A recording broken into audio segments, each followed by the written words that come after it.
ایک زمانے میں افریقی سوانا کے متحرک دل میں ایلمر نامی ایک عقلمند بوڑھا ہاتھی رہتا تھا اور شرارت کا شوق رکھنے والا شیر لیو، کہانیاں اور نرم رہنمائی۔ دوسری طرف لیو اپنی جنگلی حرکات اور اس کے سنہری عیال کے لیے مشہور تھا، جو دھوپ میں چمکتا دکھائی دیتا تھا۔ ایک روشن دھوپ والی صبح لیو کے پاس ایک خیال آیا جس نے اس کا قہقہ لگایا، چلو ایلمر پر ایک مذاق کھیلتے ہیں۔ اس نے اپنے دوست کی طرف گرج کر کہا، میکس نامی ایک گستاخ میرکت۔ میکس نے ہنسی اور بےتابی سے سر ہلایا۔ ایک ساتھ انہوں نے رنگ برنگے پتے اکٹھے کیے اور انہیں ایلمر کے اوپر لپیٹ دیا جب وہ ببول کے درخت کے نیچے جھپٹ رہا تھا۔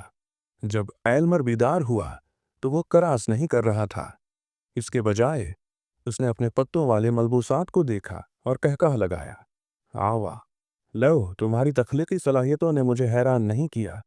قہقہ پھیل گیا اور جلد ہی درخت بھی خوشی سے سرسراہٹ کرتے ہوئے مستی میں شامل ہونے لگے، کسی بھی پریشانی کا باعث بنتے ہوئے۔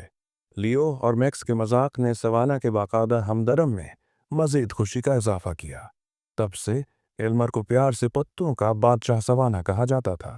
لیو کو معلوم ہوا کہ بعض اوقات اس کے جنگلی خیالات ہر کسی کے لیے خوشگوار حیرت کا باعث بن سکتے ہیں، اور اس طرح گھاس کی نرمی اور ریوڑ کے دور دراز کے ہنگاموں کے درمیان ایلمر دی ہاتھی اور لیو پاگل شیر نے دوستی کا ایک غیر متوقع لیکن پائیدار رشتہ قائم کیا۔